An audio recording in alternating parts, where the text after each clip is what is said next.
Hello and welcome to Property with Jacob.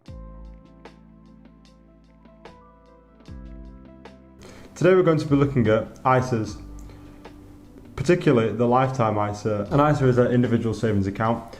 It's used to shelter savings from any form of tax. The lifetime ISA is going to be used to save up your deposit for the first house.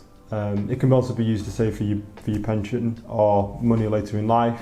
So the great things about this ISA is that it allows you to save, as I said, up to £4,000 a year, and gives a great bonus on top of that of 25%. So if you save £4,000 in the first year, then the government will give you an extra £1,000 as your 25% interest. You can also just have normal interest from like bank interest, and you can also have interest in the form of a stocks and shares. So if you have a stocks and shares lifetime ISA, you're able to acquire interest that way through those means as well. You're able to open your ISA from the ages of 18 to 40, which is good. All you young people watching, it's something that I would really highly recommend getting practically immediately. All the high street banks do it. You're able to go to, if you, for example, you've got your current account through Lloyds, or you've got your current account in Barclays or NatWest or whatever, then you're able to use their facilities. It'll appear all on your online banking to kind of make it more homogeneous and uniform. That's what I did. My current account was with Lloyds, so I kind of went with Lloyds. It would have made more sense at the time to actually go with Barclays, as they offered a slightly higher interest rate. It was like 2.27% or something at the time, compared to Lloyds, which was like 1.4%. Obviously, both are below the rate of inflation, but you're planning on keeping this house. If you save the full £4,000 a year and you're in for a house of £100,000, then over 2 years you'll have it. It should be great. There are some methods put in place that the government has used to help users parameters around what you can purchase when you use the lifetime ISA. This includes the property value, which is £450,000 as a maximum value. As your first house outside of London, you're not going to be looking at something that's 450k. As I said, in the north or outside of London, or mainly the north, because still, the southeast, southwest is still quite expensive. But north of the UK, you can pick up the houses for what 100, 150k.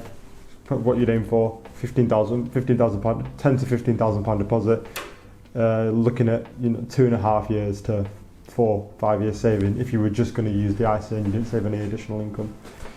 Obviously, this is capped at £4,000 a year, so you'd have to divvy that up between the 12 months to see how much you could save on a regular basis. Another constraint that the government has put in place is you need to have the lifetime ISA open for 12 months prior to you purchasing the property. I'm not sure why they do this. It's part of their legislation. I'm guessing to stop people from just opening the account, dumping the £4,000 in there, and then getting that £1,000. They kind of want to stagger it out to kind of make it look like a more regular thing. It's probably to stop the system to be abused, or preventing the system from being abused. You also need to use a conveyancer or a solicitor while you purchase the property. This is because the government gives the money directly to the solicitor or the conveyancer instead of to you in your hand or in your bank account. You'll be like, yeah, I've got my, £12,000 in my ISA, in my lifetime ISA.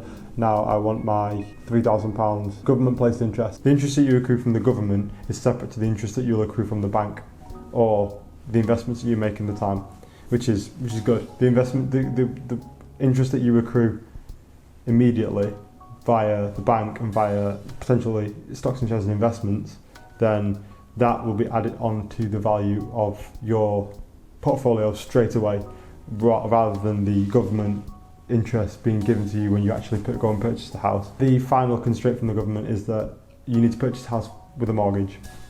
If we're going to compare the old Help to Buy ISA to the Lifetime ISA, the Lifetime ISA is actually a lot better than the Help to Buy ISA, which is what I used to purchase my first house. As the main reason for this is the amount that you can save and the amount you can benefit from that. So with the Help to Buy ISA, you were able to save £200 a month, which would equate to £2,400 a year, and still receive that same 25% boost on whatever you saved. With the Lifetime ISA, you can save £4,000. So obviously, you can save £1,600 more per year using the lifetime ISA, and you get an additional government top up on that. So it's like a free £400 a year from the government every year for doing that. So it's great for people entering the property market. An additional benefit to the lifetime ISA as well is that you're able to split it, combine it with a partner. So say you've been with your partner for a while and you're looking at buying a place together, then you can combine the amounts that you save together. Say you both save £15,000 each, including your government bonus, then that'll be combined together £30,000. So you could look at buying a £300,000 house. The main benefit to this is you'll be able to enter a wider range of markets with the higher deposit that you'll have.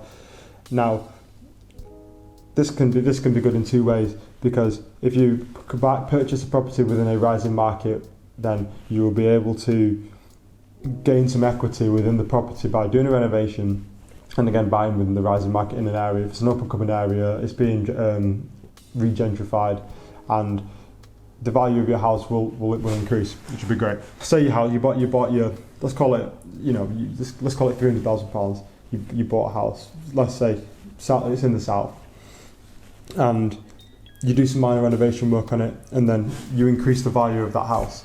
Now, with the value that the house has gone up, there's nothing stopping you at a later date from refinancing that property onto a package that has a greater loan-to value.